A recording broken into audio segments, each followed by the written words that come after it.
একজন মাঠে মাঠে ঘুরছে, আর এক পাগল এসে জিজ্ঞেস করছে, ঘুরছো কেন? ঘুরবো না, আগামীকাল কোরবানির দিন, গরু তালাশ করতেছি, গরু পাচ্ছি না, বাজারে টাজারে ঘুরলাম, আবার আর এক বাজারে যাচ্ছি। আরে বাজারে বাজারে গরু কেন? মাঠে কত গরু আছে, একটা ধরে জবাই দিলেই তো হয়। লোকটি বলছে, দেখো পরের গরু জবাই দিলে তাতে গোনা হবে। কয় না, তুমি অঙ্ক বোঝো না। গরু যারই হোক, কোরবানির দিনে গরু জবাও যদি করো তাহলে সওয়াবটা একটা হবে। কোরবানি উপলক্ষে জবাও করছে, একটা সওয়াব পাবা না? তো কোরবানির জন্য একটা সওয়াব হবে, আর চুরির জন্য অবশ্যই একটা পাপ হবে। কোরবানি যখন দিবা তো কোরবানির সওয়াব আর চুরির পাপ ভগ্নাংশের মতো কাটাকাটি হয়ে যাবে, গোশত খাবা ফাও। মানুষের অবস্থা তো তাই হয়েছে।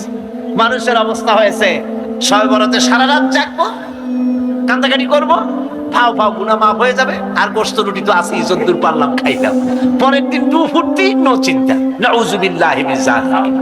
এই কান্দারও দাম নাই, আর এই ধরনের রাত জাগারও দাম নাই, এই ধরনের ইবাদত করেও দাম নাই। ইবাদতটা হচ্ছে জীবনের সব ক্ষেত্রে ইবাদত করতে হবে। ইবাদত সম্পর্কে মিস ইন্টারপ্রিটেশন যেটা এসেছে, ভুল অর্থ যেটা এসেছে, সেই ভুল অর্থের কারণে মানুষ শুধু মনে করে নামাজ রোজা হজ যাকাতই শুধু ইবাদত না। ইবাদত হচ্ছে জীবনের সকল ক্ষেত্রে গোলামিটা হতে হবে আল্লাহ পাকের সব জায়গায়। পার্লামেন্টে গোলামি হবে কার? কোর্ট কাছারিতে কার? অফিস আদালতে কার? স্কুলে কলেজে কার? খেতে খামারে কার? রান্নাঘরে, নিজের ঘরে, পরিবারে, সব জায়গায় আনুগত্য কার? কেবলমাত্র আল্লাহ সুবহানাহু ওয়া তাআলার হুকুম অনুযায়ী জীবন পালন করার নামই হচ্ছে ইবাদত।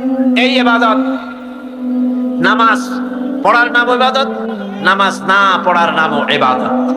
রোজা রাখার নাম ইবাদত, রোজা না রাখাও ইবাদত। এখন আপনারা বলতে পারেন, যেটা ঠিকই আশ্চর্য কথা শুনাইলেন, নামাজ পড়া তো ইবাদত, নামাজ না পড়া আবার কোন দেশে ইবাদত? রোজা রাখা তো ইবাদত, রোজা না রাখা কোন দেশে ইবাদত? মূল কথা হচ্ছে 5 ওয়াক্ত নামাজ সময় মতো পড়বেন, তা তো আপনার ইবাদত হবে।